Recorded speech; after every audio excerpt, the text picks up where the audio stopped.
Okay, just to show you about drop two chords, I guess. So the whole idea here is that this is about seventh chords. Okay, so there's going to be four notes. You've got the one, the third, the fifth, and the seventh. So typically chords only have three notes. So that's like a E major 7. There's only three notes there. There's four strings played, but three notes. But with seventh chords, typically more jazzy, there are four notes, and that includes the seventh of the chord. So, like for example, in F major 7. But where drop two chords come into play is that it's all about different ways of playing the same chord through what's referred to as inversions. Okay, and all of that basically means it's a fancy way of saying that you're restructuring the notes in a different way.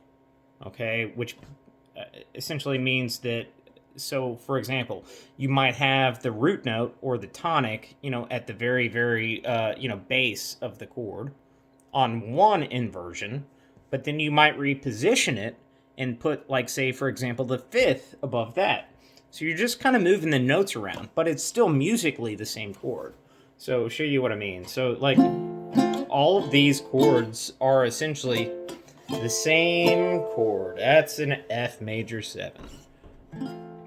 So if music notation calls for an F major 7, you can play any one of these, and it's still musically correct. Okay, so that's the idea of it. But the whole point is that, like I said, there's four notes. Okay, so which basically means that you have four different ways on a baritone uke, at least, to reposition chords. So there's four different fingering positions to play the same chord of an F major 7. So all of those are the same chord. So essentially you just need to learn four, fingering positions for one major 7 chord. But then you get into learning the minor 7s as well. I mean, like, you want to, try to figure those out too.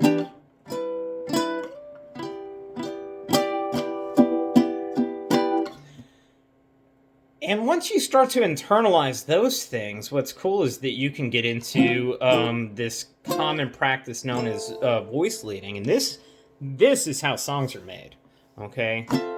Because this is about the study of how to connect those shapes with the least amount of effort possible to get to the next chord, okay? So you got an F major 7, and then you can get to, like, a D minor. Oh, yeah. But then you can get to a G7. But then you can even go further. I mean, like, it goes on. I mean, like, this is referred to as voice leading, okay? So, I mean, like, but seeing how those chords connect is essentially the...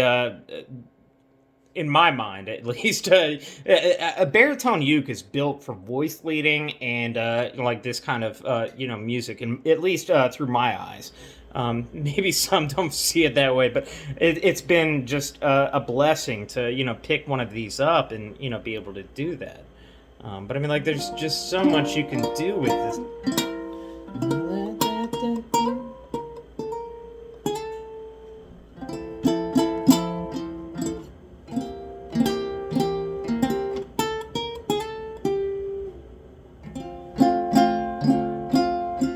So, I guess long story short is, just to rewind, learn those shapes, those major 7 shapes, and then, you can also kind of go back to the minor 7 shapes, and I think if you do those two things, you'll be on a good track as far as drop 2 voicing goes.